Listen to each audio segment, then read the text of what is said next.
मुंशी प्रेमचंद की कहानी महातीर्थ। मुंशी इंद्रमणि की आमदनी कम थी और खर्च ज़्यादा। अपने बच्चे के लिए दाई का खर्च न उठा सकते थे, लेकिन एक तो बच्चे की सेवा की फिक्र और दूसरे अपने बराबर वालों से हिट्टे बनकर रहने का अपमान। बस इस खर्च को सहने पर मजबूर करता था। बच्चा दाई को बहुत चाहता था, हरदम उसके गले का हार बना रहता था, इसलिए दाई और भी जरूरी मालूम होती थी। पर शायद सबसे बड़ा कारण यह था कि वह मुरौवत के वश दाई को जवाब देने का साहस नहीं कर सकते थे। बुढ़िया उनके यहाँ 3 साल से नौकर थी। उसने उनके इकलौते लड़के का लालन पालन किया था। अपना काम बड़ी मुस्तैदी और परिश्रम से करती थी। उसे निकालने का कोई बहाना नहीं था और व्यर्थ खुज्जर निकालना इंद्रमणि जैसे भले आदमी के स्वभाव के विरुद्ध था। पर सुखदा इस संबंध में अपने पति से सहमत नहीं थी। उसे संदेह था कि दाई हमें लूट लेती है। जब दाई बाजार से लौटती तो वह दालान में छिपी रहती कि देखूं आटा कहीं छिपाकर तो नहीं रख देती, लकड़ी तो नहीं छिपा देती। उसकी लाई हुई चीज़ों को घंटों देखती, बार बार उससे पूछती, इतना ही क्यों? क्या भाव है? क्या इतना महंगा हो गया?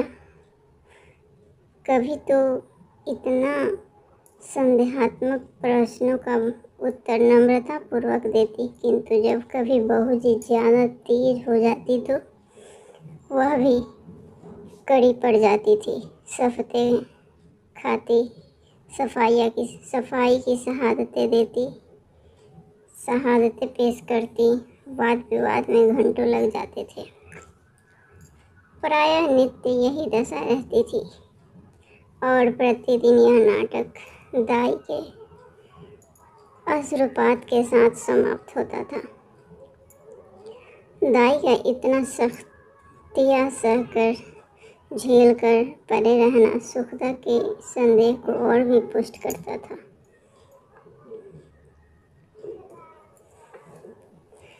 उसे कभी विश्वास नहीं होता था कि यह बुढ़िया केवल बच्चे के प्रेमवश पड़ी हुई है। वह बुढ़िया को इतनी बाल प्रेमशीला नहीं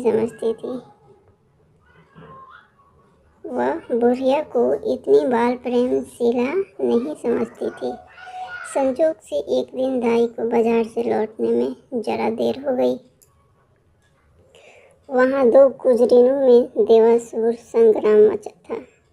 उनका चित्रमय हाव भाव, उनका आग्नेय तर्क वितर्क, उनके कटाक्ष और व्यंग्य सब अनुपम थे। विष के 2 नद या ज्वाला के 2 पर्वत, दोनों तरफ से उमड़ कर आपस में टकरा गए थे। क्या वाक्य प्रवाह था, कैसी विचित्र विवेचना!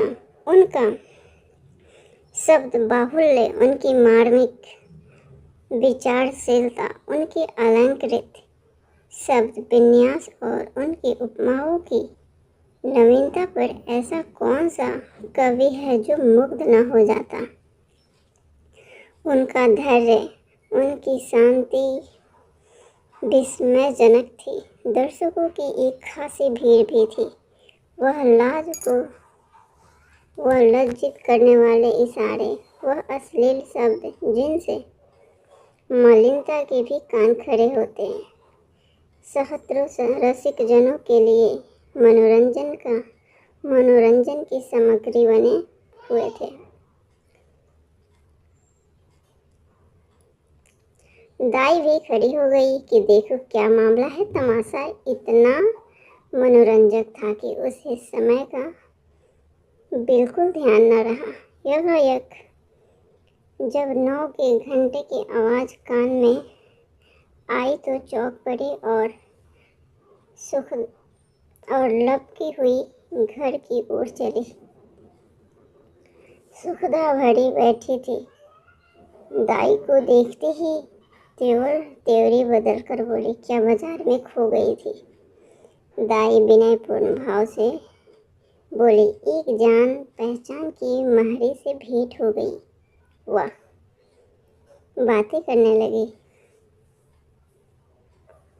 सुखदा इस जवाब से और भी चिढ़कर बोली, यहाँ दफ्तर जाने को देर हो रही है और तुम्हें सैर सपाटे की सोचती है।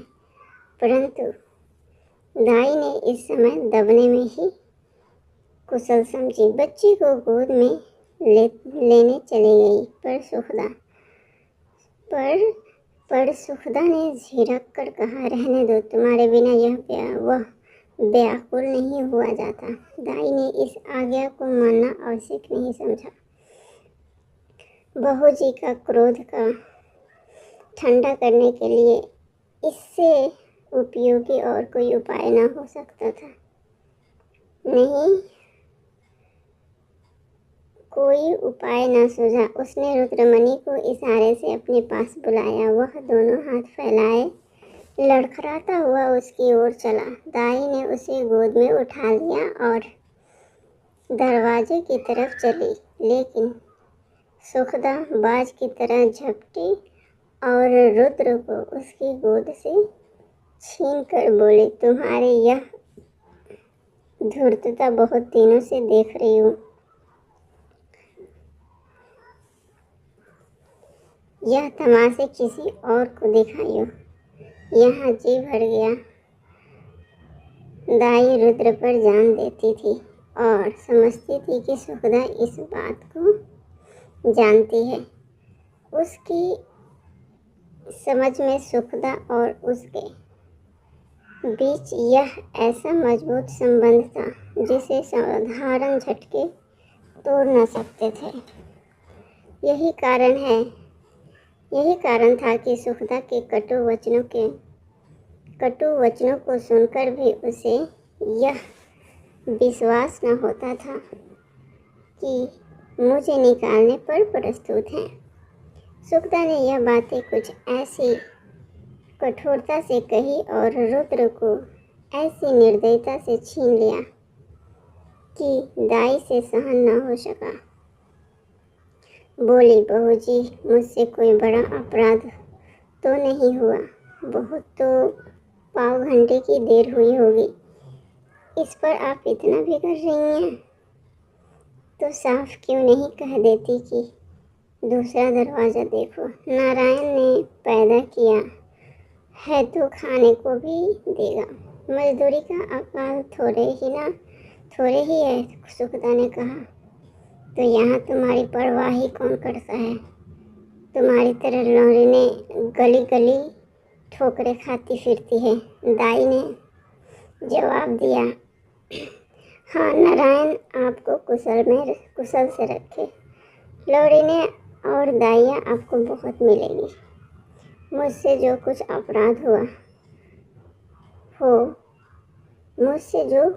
अपराध हुआ हो क्षमा कीजिएगा। मैं जाती हूँ। सुखदा जाकर मर्दाने में अपना हिसाब कर लो।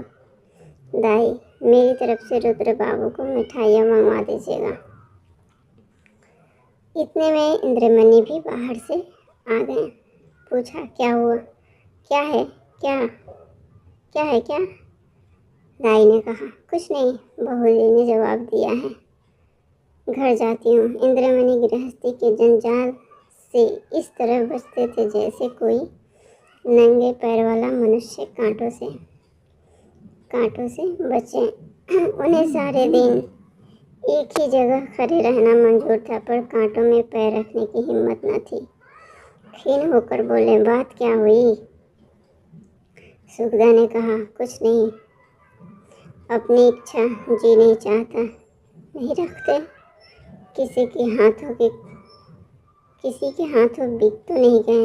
इंद्रमणि ने झुँझलाकर कहा, तुम्हें बैठे बैठे एक न एक खुज्जर सूझती रहती है। सुखदा ने तिनक कर कहा, हाँ, मुझे तो इसका रोग है, क्या करूँ, स्वभाव ही ऐसा है। तुम्हें यह बहुत प्यारी है तो ले जाकर गले में बांध लो, मेरे यहाँ ज़रूरत नहीं। दाई घर से निकली तो आंखें डबडबाई हुई थी। हृदय रुद्रमणि के लिए तड़प रहा था। जी चाहता था कि एक बार बालक को लेकर प्यार कर लो, पर यह अभिलाषा लिए हुए ही उसे घर से बाहर निकलना पड़ा।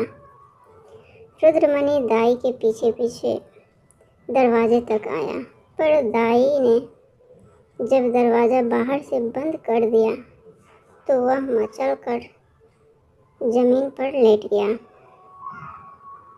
और अन्ना अन्ना कहकर रोने लगा। सुखदा ने चमकारा, प्यार किया, गोद में लेने की कोशिश की कि मिठाइयाँ देने का लालच दिया, मेला दिखाने का वादा किया। इससे जब काम न चला तो बंदर, सिपाही, लुल्लू और हवा की धमकी दी, पर रुद्र ने वह रौद्र भाव धारण किया कि किसी तरह चुप न हुआ। यहाँ तक कि सुखदा को क्रोध आ गया। बच्चे को वहीं छोड़ दिया और आकर घर के धंधे में लग गई। रोते रोते रुद्र का मुंह और गाल लाल हो गए हैं, आंखें सूज गई। निदान वह वहीं जमीन पर सिसकते सो गया। सुखदा ने समझा था कि बच्चा थोड़ी देर में रो धोकर चुप हो जाएगा। रुद्र ने जागते ही अन्ना की रट लगाई। 3 बजे इंद्रमणि दफ्तर से आए और बच्चे की यह दशा देखी तो स्त्री की तरफ कुपती नेत्रों से देखकर उसे गोद में उठा लिया और बहलाने लगे। जब अंत में रुद्र को यह विश्वास हो गया कि दाई मिठाई लेने गई है तो उसे संतोष हुआ। परंतु शाम होते ही उसने फिर चीखना शुरू किया। अन्ना मिठाई ला, इस तरह 2-3 दिन बीत गए। रुद्र को अन्ना की रट लगाने और रोने के सिवा और काम न था।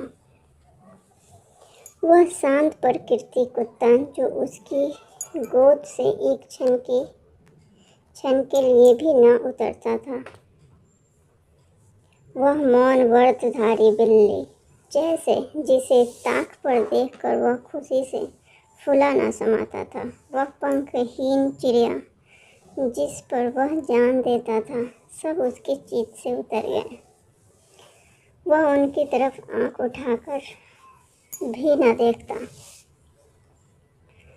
अन्ना जैसी जीती जागती प्यार करने वाली, गोद में लेकर घुमाने वाली, थपक थपक कर सुलाने वाली,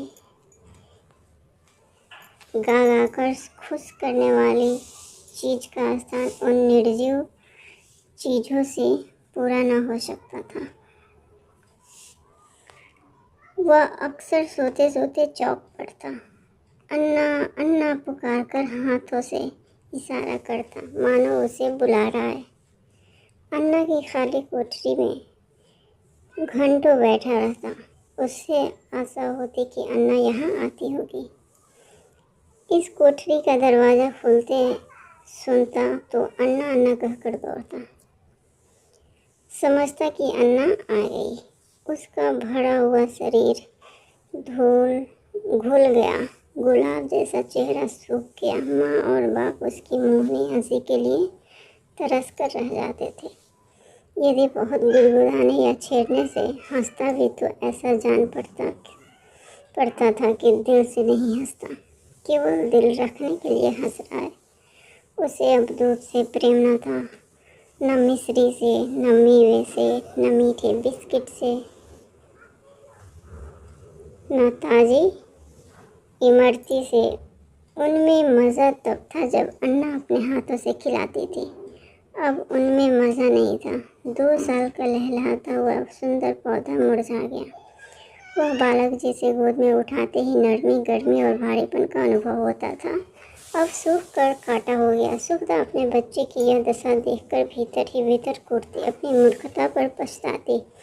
इंद्रमणि जो शांति प्रिय आदमी थे, अब बालक को गोद से अलग न करते थे। उसे रोज साथ हवा खिलाने ले जाते थे, नित्य नया खिलौने लाते थे, पर मुरझाया हुआ पौधा किसी तरह भी न पनपता था। दाई उसके लिए संसार की सूर्य थी। उस स्वाभाविक गर्मी और प्रकाश से वंचित रहकर हरियाली को बाहर कैसे दिखाता। दाई के बिना उसे अब चारों ओर सन्नाटा दिखाई देता था। दूसरी अन्ना तीसरे ही दिन रख ली गई थी, पर रुद्र उसकी सूरत देखते ही मुंह छिपा लेता था, मानो वह कोई डायन या चुड़ैल हो। प्रत्यक्ष रूप में दाई को न देखकर रुद्र अब उसकी कल्पना में मग्न रहता। वहाँ उसकी अन्ना चलती फिरती दिखाई देती थी। उसकी वह गोद थी, वही स्नेह, वही प्यारी प्यारी बातें, वही प्यारे गाने, वही मज़ेदार मिठाइयाँ, वही सुहावना संसार, वही आनंदमय जीवन। केवल अकेले बैठकर कल्पित अन्ना से बातें करता। अन्ना कुत्ता भूखे, अन्ना गाय दूध देती, अन्ना उजला उजला घोड़ा दौड़े। सवेरा होते ही लोटा लेकर दाई की कोठरी में जाता और कहता, अन्ना पानी दूध का गिलास लेकर उसकी कोठरी में रख आता और कहता, अन्ना दूध पिला। अपनी चारपाई पर तकिया रखकर चादर से ढाक देता और कहता, अन्ना सोती है। सुखदा जब खाने बैठती तो कटोरे उठा कर अन्ना की कोठरी में ले जाता और कहता, अन्ना खाना खाएगी। अन्ना अब उसके लिए एक स्वर्ग की वस्तु थी, जिसके लौटने की अब उसे बिल्कुल आशा न थी। रुद्र के स्वभाव में धीरे धीरे बालकों की चपलता और सजीवता की जगह एक निराशाजनक धैर्य, एक अंधविहीन शिथिलता दिखाई देने लगी। इस तरह 3 हफ्ते गुजर गए। बरसात का मौसम था। कभी बेचैन करने वाली गर्मी, कभी हवा के ठंडे झोंके, बुखार और जुकाम का जोर था। रुद्र की दुर्बलता इस ऋतु परिवर्तन को बर्दाश्त न कर सका। सुखदा उसे फलालैन का कुर्ता पहनाए रखती थी, उसे पानी के पास नहीं जाने देती, नंगे पैर एक कदम भी नहीं चलने देती। पर सर्दी लग ही गई। रुद्र को खांसी और बुखार आने लगा। इस कहानी का अगला पार्ट। प्रभात का समय था। रुद्र चारपाई पर आंख बंद किए पड़ा था। डॉक्टर का इलाज निष्फल हुए। सुखदा चारपाई पर बैठी उसकी छाती में तेल की मालिश कर रही थी और इंद्रमणि विषाद की मूर्ति बने हुए करुणापूर्ण आंखों से बच्चे को देख रहे थे। इधर सुखदा ने बहुत कम बोलते थे।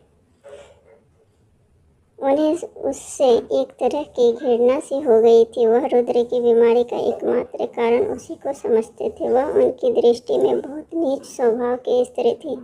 सुखदा ने डरते डरते कहा, आज बड़े हकीम साहब को बुला लेते हैं, शायद उनकी दवा से फ़ायदा हो। इंद्रमणि ने काले घटाओं की ओर देखकर रुखाई से जवाब दिया, बड़े हकीम नहीं, धनवंतरी भी आवे तो भी उससे कोई फ़ायदा नहीं होगा। सुखदा ने कहा, तो क्या अब किसी की दवा ना होगी? इंद्रमणि, अब बस इसकी एक ही दवा है और अल्लाह भय है सुखदा, तुम्हें तो बस वही धुन सवार है। क्या बुढ़िया आकर अमृत पिला देगी? इंद्रमणि, वह तुम्हारे लिए चाहे विश्व पर लड़के के लिए अमृत ही होगी। सुखदा, मैं अब नहीं समझती कि ईश्वर इच्छा उसके अधीन है। इंद्रमणि, यदि नहीं समझती तो और अब तक नहीं समझी तो रोगी, बच्चे से हाथ धोना पड़ेगा। सुखदा, चुप भी रहो, क्या अशुभ मुँह से निकालते हो? यदि ऐसी ही जली कटी सुननी तो बाहर चले जाओ। इंद्रमणि, तो जाता हूँ, पर याद रखो यह हत्या तुम्हारे ही गर्दन पर होगी। यदि लड़के को तंदुरुस्त देखना चाहती हो तो उसे दाई के पास जाओ, उससे विनती करो, प्रार्थना करो, क्षमा मांगो। तुम्हारे बच्चे की जान उसी की दया के अधीन है। सुखदा ने कुछ उत्तर न दिया। उसकी आंखों से आंसू जारी थे। इंद्रमणि ने पूछा, क्या मर्जी है, जाऊं उसे बुला लाऊं? सुखदा, तुम क्यों जाओगे? मैं चली जाऊंगी। इंद्रमणि, नहीं, क्षमा करो, मुझे तुम्हारे ऊपर विश्वास नहीं है। न जाने तुम्हारे जबान से क्या निकल पड़े कि वह आती भी हो तो न आवे। सुखदा ने पति की ओर तिरस्कार की दृष्टि से देखा और बोली, हाँ, और क्या मुझे अपने बच्चे की बीमारी का शौक थोड़े ही है? मैंने लाज के मारे तुमसे कहा नहीं, पर मेरे हृदय यह बात बार बार उठी है। यदि मुझे दाई के मकान का पता मालूम होता तो मैं कब की उसे मना लाई होती। वह मुझसे कितनी भी नाराज हो, पर रुद्र से उससे प्रेम था। मैं आज ही उसके पास जाऊंगी। तुम विनती करने को कहते हो, मैं उसके पैर पड़ने के लिए तैयार हूँ। उसके पैर को आंसू से भिगाऊंगी और जिस तरह राजी होगी राजी करूंगी। सुखदा ने बहुत धैर्य रख कर बोली। यह बातें कही, परंतु उमड़े हुए आंसू न रुक सके। इंद्रमणि ने स्त्री की ओर सहानुभूतिपूर्वक देखा और लज्जित हो बोले, मैं तुम्हारा जाना उचित नहीं समझता।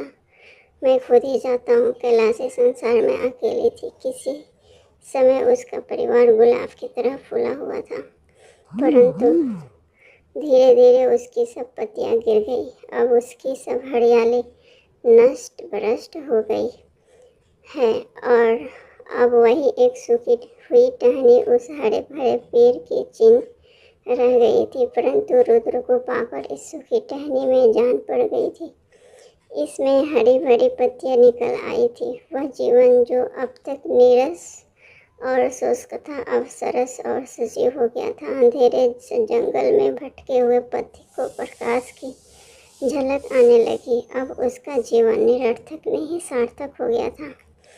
कैलाशी रुद्र की भोली भाली बातों पर निछावर हो गई, पर वह अपना स्नेह सुखदा से छिपाती थी, इसलिए कि माँ के हृदय में द्वेष न हो। वह रुद्र के लिए माँ से छिपकर मिठाइयाँ लाती और उसे खिलाकर प्रसन्न होती। वह दिन में 2-3 बार उसे उपटन मलती कि बच्चा खूब पुष्ट हो। वह दूसरों के सामने उसे कोई चीज़ नहीं खिलाती कि उसे नज़र लग जाएगी। सदा वह दूसरों से बच्चे के अल्पाहार का रोना रोया करती। उसे बुरी नज़र से बचाने के लिए ताबीज और गंडे लाती रहती। यह उसका विशुद्ध प्रेम था। उसमें स्वार्थ की गंध भी न थी। इस घर से निकलकर आज कैलाशी की वह दशा थी जो थिएटर में यकायक बिजली लैंपों के बुझ जाने से दर्शकों की होती है। उसके सामने वही सूरत नाच रही थी। कानों में वही प्यारी प्यारी बातें गूंज रही थी। उसे अपना घर काटे खाता था। उस काल कोठरी में दम घुटा जाता था। रात ज्यों त्यों कर कटी। सुबह को वह घर में झाड़ू लगा रही थी। वो बाहर ताजे हलवे की आवाज़ सुनकर बड़ी फुर्ती से घर से बाहर निकल आई। तब याद आ गया, आज हलवा कौन खाएगा, आज गोद में कौन बैठकर चाहेगा वह मधुर गान सुनने के लिए जो हलवा खाते समय रुद्र की आंखों से, होठों और शरीर के एक एक अंग से बरसता। कैलाशी का हृदय तड़प गया। वह व्याकुल होकर घर से बाहर निकली कि चलो रुद्र को दिखाऊं, पर आधे रास्ते से लौट गई। रुद्र कैलाशी के ध्यान से एक क्षण के लिए भी नहीं उतरता था। वह सोते सोते चौंक पड़ती। जान पड़ता रुद्र डंडे का घोड़ा दबाए चला आता है। पड़ोसियों के पास जाती तो रुद्र का ही चर्चा करती। रुद्र उसके दिल और जान में बसा हुआ था। सुखदा के कठोरता पूर्ण कुव्यवहार का उसके हृदय में ध्यान नहीं था।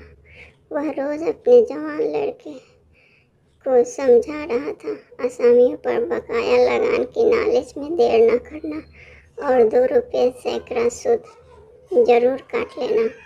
एक बूढ़े व्यापारी महाशय अपने मुनीम से कह रहे थे कि माल आने में देर हो तो खुद चले जाइएगा और चल तो माल लीजिएगा, नहीं तो रुपया फंस जाएगा।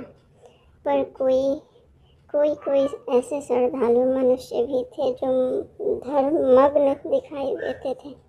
वे या तो चुपचाप आसमान की ओर निहार रहे थे या माला फेरने में तल्लीन थे। कैलाशी भी एक गाड़ी में बैठी सोच रही थी, इन भले आदमियों को अब भी संसार की चिंता नहीं छोड़ती। वही बन्नीज व्यापार लेन देन की चर्चा। रुद्र इस समय यहाँ होता तो बहुत रोता, मेरी गोद से कभी न उतरता। लौट कर उसे अवश्य देखने जाऊंगी। या ईश्वर, किसी तरह गाड़ी चले, गर्मी के मारे जी व्याकुल हो रहा है। इतनी घटा उमड़ी हुई है किंतु बरसने का नाम नहीं लेती। मालूम नहीं यह रेल वाले क्यों देर कर रहे हैं।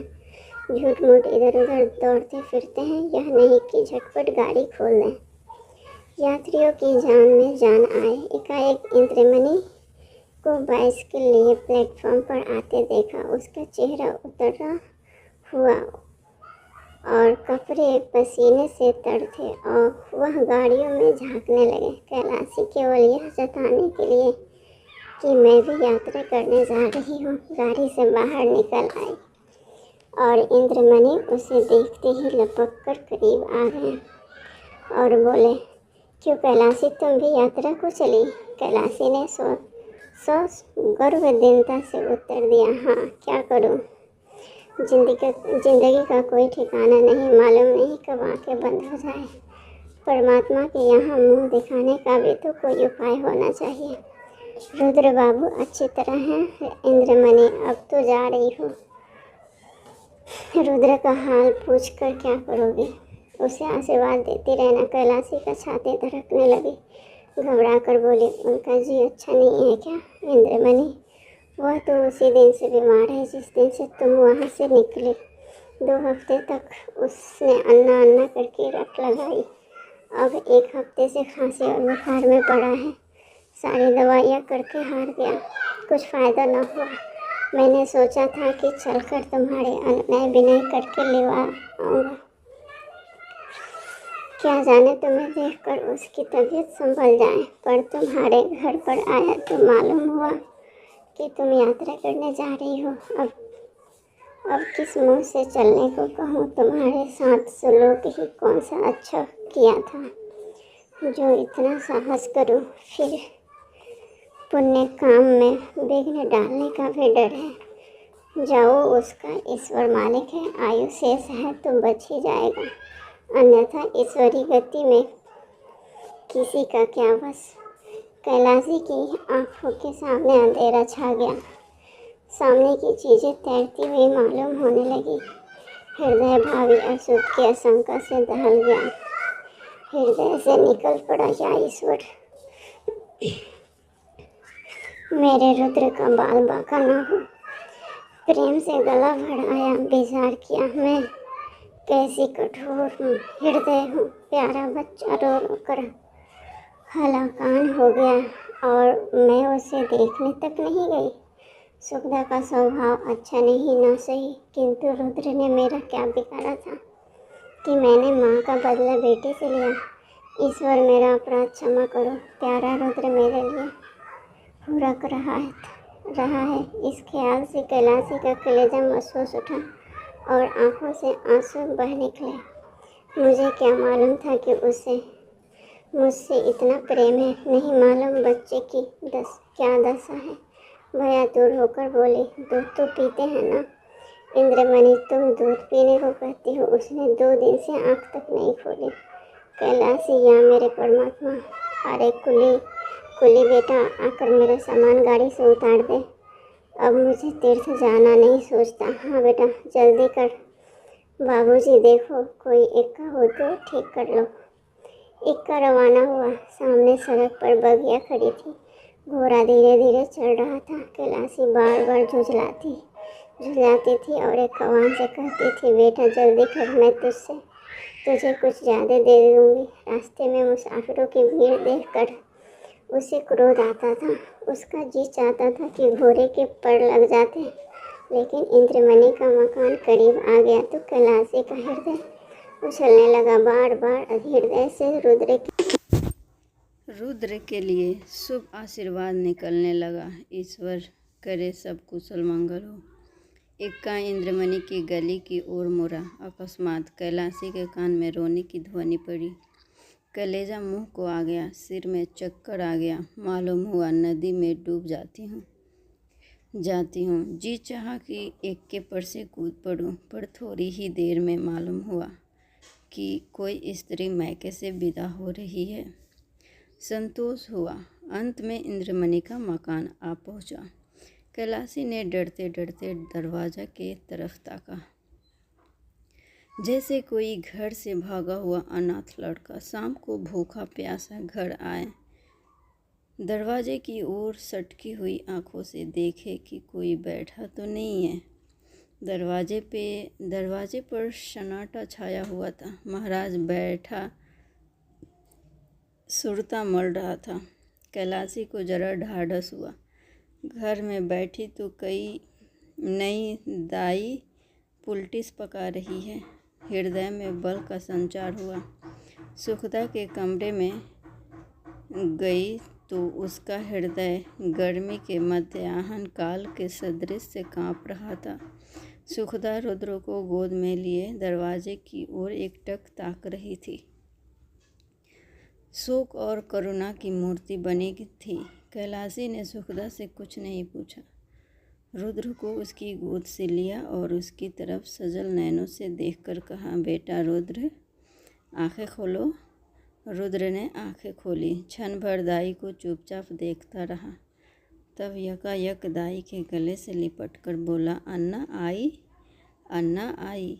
रुद्र का पीला मुरझाया हुआ चेहरा खिल उठा, जैसे बूझते हुए दीपक में तेल पड़ जाए। ऐसा मालूम हुआ मानो वह कुछ बढ़ गया है। 1 हफ्ता बीत गया। प्रातः काल का समय था। रुद्र आंगन में खेल रहा था। इंद्रमणि ने बाहर से आकर उसे गोद में उठा लिया और प्यार से बोले, तुम्हारी अन्ना को मार कर भगा दें। रुद्र ने मुंह बनाकर कहा, नहीं, रोएगी। कैलाशी बोली, क्यों बेटा, तुमने तो मुझे बद्रीनाथ नहीं जाने दिया। मेरी यात्रा का पुण्य फल कौन देगा? इंद्रमणि ने मुस्कुराकर कहा, तुम्हें उससे कहीं अधिक पुण्य हो गया। यह तीर्थ महातीर्थ है। दोस्तों, यह कहानी आपको कैसी लगी? मेरे चैनल को लाइक और सब्सक्राइब करें। Thanks for watching.